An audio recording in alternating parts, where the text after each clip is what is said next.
Hello, here's a request video.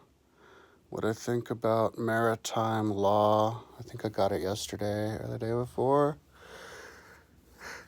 Yeah, I listened to the Wikipedia article about it, which was really long. And then I think I watched like a video about it, and then a video about what China's doing with the South China Sea. So, maritime law is the law that people make.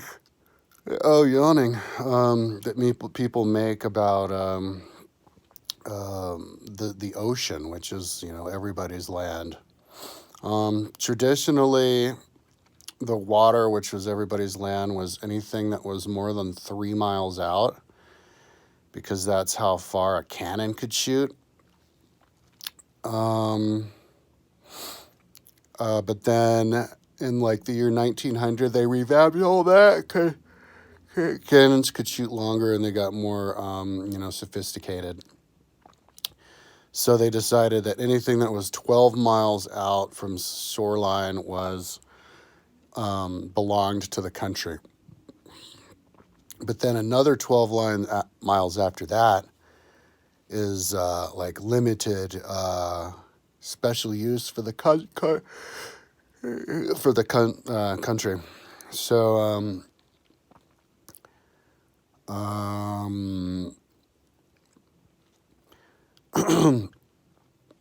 but sometimes they allow boats to pass through, like within the 12 miles.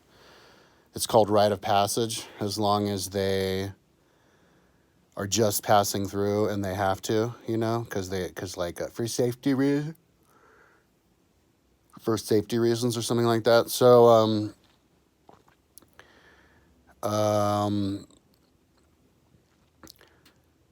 now there are some problems that arise, because boats have to be registered. Like there are a lot of boats that are international, and so then like you could make your company kind of international too. You know how people have their companies based in the Cayman Islands. A quarter of all of the ocean-going boats worldwide are registered in Panama, because that's where the Panama Canal is. And so I think because that's like a hub, like whenever the boat goes through, they have to go through inspections or whatever, and maybe the boat won't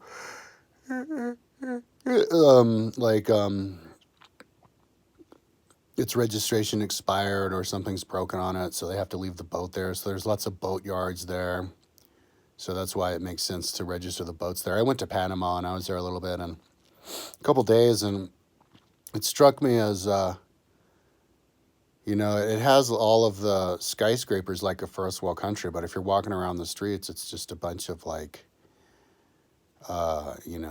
shops selling trinkets and random things on the streets, and people run around the streets as though you're just in like any old, third world town, and those buildings don't exist. Kind of gives you the impression that maybe a lot of the office buildings in there are empty, and people are just like renting them out to fulfill some government requirement. Be able to register their boat and their company there. I don't know, but yeah, it just seemed it didn't have the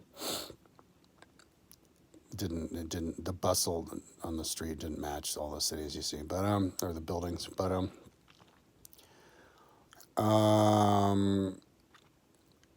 yeah, but as far as boats being once boats are docked,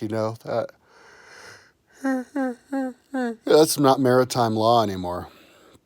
No, that's the responsibility of the country. For example, the Beirut blast, that didn't have anything to do with any maritime law. That was just Beirut, Lebanon, not being responsible.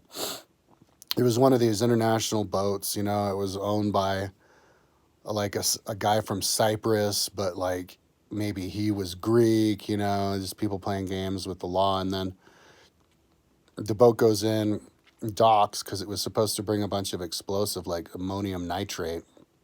I guess what they use for like fertilizer, and parked it in Lebanon. They were going to try to send it off to its destination in Africa or something, but the boat owner wasn't responsible, and they had to impound the boat, and so then they impounded all the stuff, and they just stored it there for like 10 years. And what they should have done is just sold off that ammonium nitrate. It's worth something. It was now their ammonium nitrate, but they didn't. They just sat on it because they didn't have their shit together, and then it blew up. So, like a near nuclear bomb. So, now as far as the South China Islands, if I understand correctly, most of those islands are within 24 miles of like the Philippines and northern Indonesian islands. But the islands are still kind of off the coast. I didn't get a really good look, but they look still pretty much off the coast of China and like Vietnam, and so Vietnam and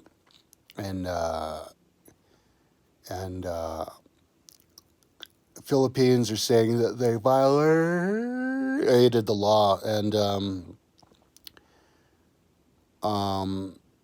you know, if there's an international law and they violate the law and actually build bases on an island, then you would, you know, call attention to that and sanction them. You know, and maybe even you could get support from all the other local countries to just station. You know, the U.S. could station bases or build a base on the island, just a few turrets or whatever, and then if any Chinese boat tries to get near you, just blow it away. But the fact of the matter is that there are a bunch of islands that are like outside of 12 miles of the country that they're in, and they're in that 24-mile area, and they're filled with natural gas, petroleum, and that they're basically begging to be exploited because you know, that's how the world has always worked in history. You know, you got to look at precedent in history, and the way that history works is, you know, anything that's out there in bumfuck nowhere, whoever has the money to go out there and exploit it, they get it. You know, like America, we got to go to the moon. Nobody was going to stop us.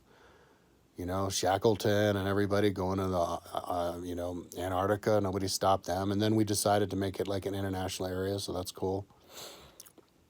But if you're talking about these islands that are debatably outside of the realm of these little countries, and China's the big country that has the money to develop that, and those other countries don't have the money and they're not going to develop it. You know, it makes sense that China's going to develop it. It's right in their backyard. Like, what the hell are we? You have that some guy like Secretary of State, the fat guy under Trump, Pompeo or whoever. In these videos I saw, they show a bunch of him talking about, you know, how China best watch it because we're going to watch them. It's like those islands are in China's backyard. Imagine if China was trying to say stuff like that to islands right in our backyard. Seems kind of hypocritical. As far as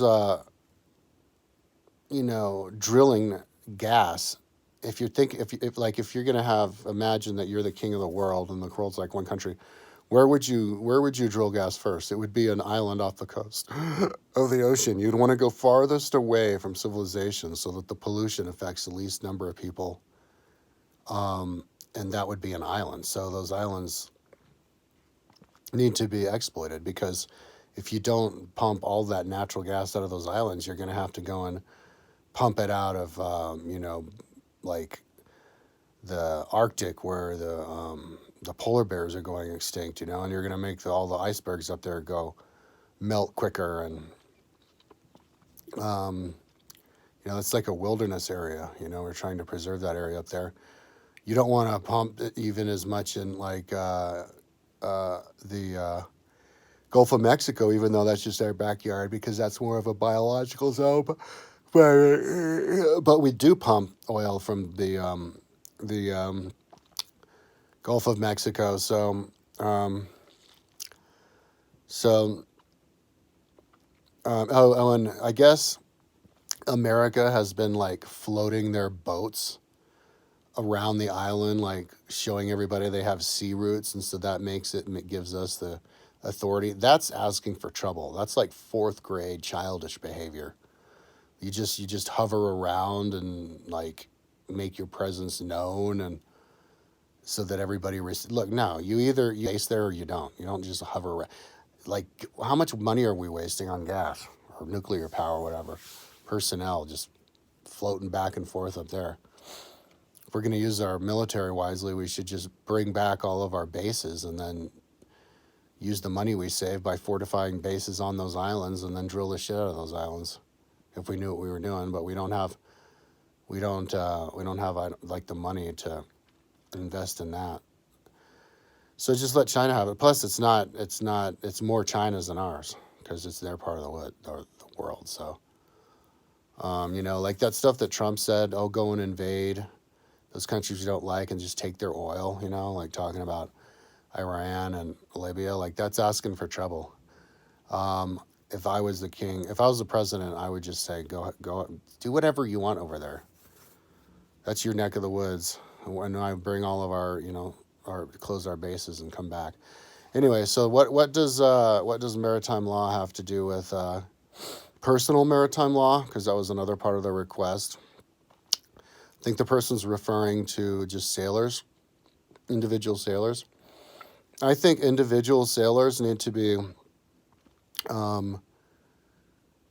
like there should even be a government PSA campaign to try to encourage individual sailors, give individual sailors like free rights of passage, free docking, or free registration. You only have to pay for the docking, to encourage people, because that is the ultimate expression of self-sufficiency, meaning economically it's by far the most efficient way to live your life and travel. And we need to encourage our citizens to live in a self-sufficient way, because it creates a society of people who support a very low overhead society. You don't need people who have to be like weighted over hand and foot just to survive. Like these big cruise ships. Like, imagine how much cheaper it would be and how much more adventure people would have. Instead of you paying all the money to go on a cruise ship, you just jump on a boat, on a tiny little boat, and you go cruise around, but you do all the work yourself. So it's the same thing with like bike touring. People should encourage bike tourists and backpackers and all that kind of stuff, because it's the most cost-effective way to live. You want to get rid of middlemen. That's the best way to get rid of middlemen. You want to do whatever you can to get rid of middlemen. Like schools. Shut down the schools and just give people money, and then we'll all have a bike, and then we won't have problems with bike thievery because everybody will have a bicycle. So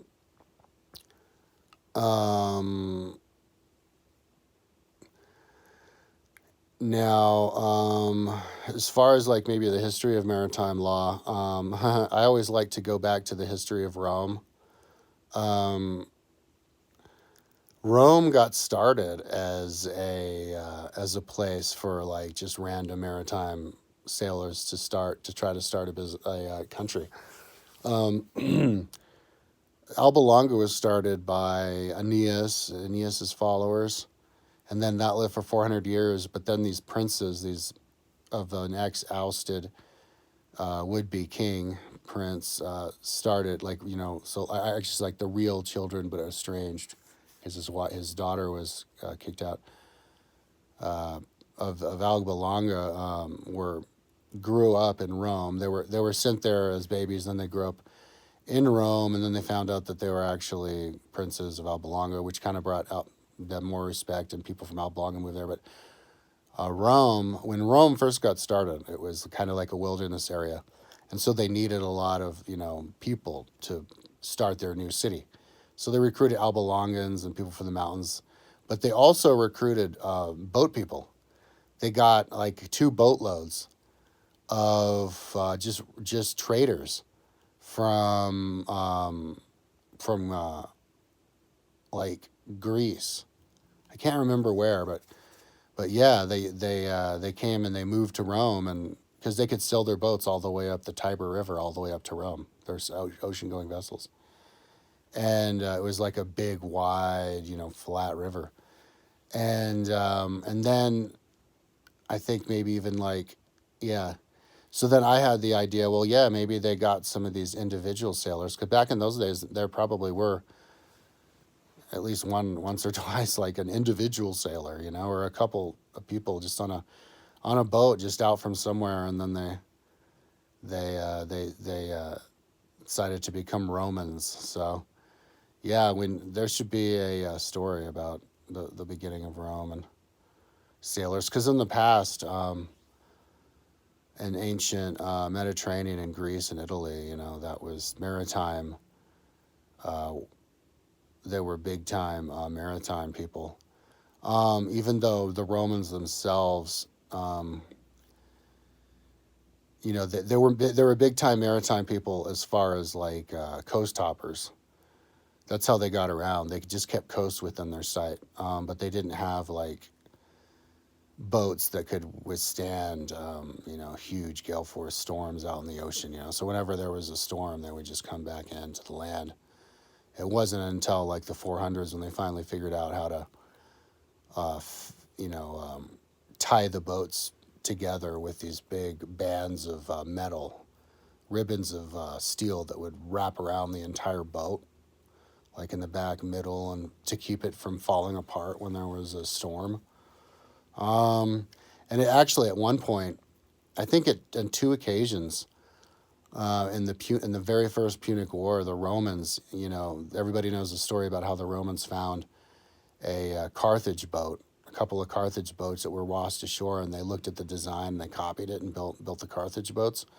But before then, like in the Punic War, the Romans had their own design, which weren't really designed to be out there, and they got stuck out there in the ocean in a storm, and they all sank, and like 100,000 people died because like 200 boats or something, 300 boats just freaking sank. Unbelievable. I think that happened like twice with the Romans.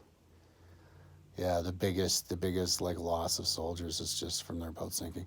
So, but maritime. For example, there's this book called The Book of Kings from Ancient Ireland, and this is fascinating. Listen up. They have a story about how, like a long time ago, and I think they even pretty much said how long ago. It was like thousands of years ago, where the Scythians moved to Ireland. And it said how long. It took them 3 months to get to Ireland from Scythia. Well, Scythia is freaking Ukraine. So they took their boats from Ukraine, northern Black Sea area, crossed the Black Sea, crossed the Mediterranean, out the Straits of Gibraltar, and all the way up the North Sea to Ireland, and became Irish in 4000 BC. They know it was 4000 BC because they studied haplogroups, and that's when everybody in Ireland was taken over by people from Scythia.